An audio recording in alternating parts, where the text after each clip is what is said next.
त्याचा आपण उपयोग घ्यावा यासाठी आम्ही करण्यासाठी, कारण की आपल्या ग्रामीण भागामध्ये डोळ्याचे प्रॉब्लेम, हार्टचे प्रॉब्लेम जास्त असतो. तर त्याच्यामुळे सगळं आम्ही मशिनरी सहित सगळे डॉक्टर मुंबईवरून घेऊन आलो.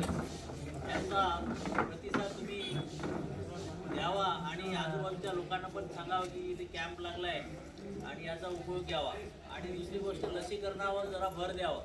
लसीकरणामुळे माणूस वाचतो, मरत नाही.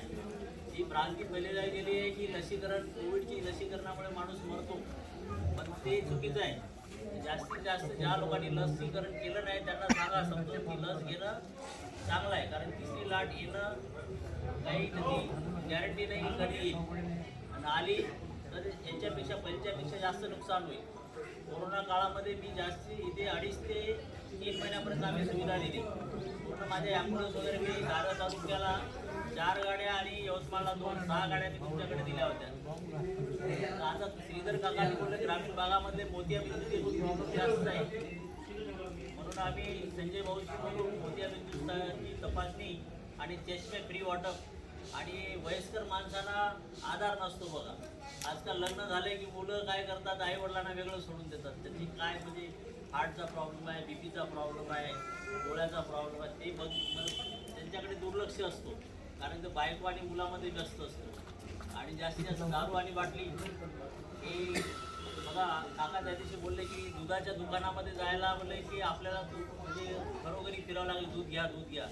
आणि दारूवाल्याकडे जायला बोलले की त्याला हे नाही, आपण जावं लागतं दारूवाल्याकडे, दारू देतो का, दारू देतो का. म्हणून बोलतोय हे चांगलं काम आहे.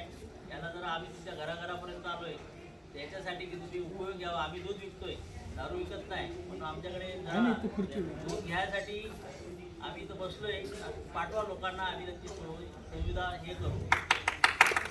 दारू तंबाखू नशा जरा कमी करायला सांगा, आजूबाजूला सांगा की दारूमुळे पूर्ण कुटुंब उद्ध्वस्त होतो. एक जर दारूडा जर घरामध्ये जर माणूस असेल तर त्यांच्या ज्यांच्या घरीमध्ये दारूडा माणूस असेल त्यांना माहीत आहे त्यांच्या बायकांना किती बिचाऱ्यांना त्रास होतो, त्यांच्या मुलांचं काय पूर्ण फ्युचर पूर्ण खराब होऊन जातो. एक पूर्ण आपली जी पिढी आहे ना, पिढी आपण नष्ट करतो. म्हणून दारूवाला कोणी असेल तर त्याला जरा नशा करायसाठी जरासं नशेपासून लांब ठेवावं किंवा त्याला जरा चांगलं सांगावं ही आमची विनंती. आता मला काही जास्त वेळ घेता येणार नाही कारण की आम्ही आधीच खूप लेट झालो आहे. जय हिंद, जय महाराष्ट्र. धन्यवाद सर, चांगलं मार्गदर्शन केलं.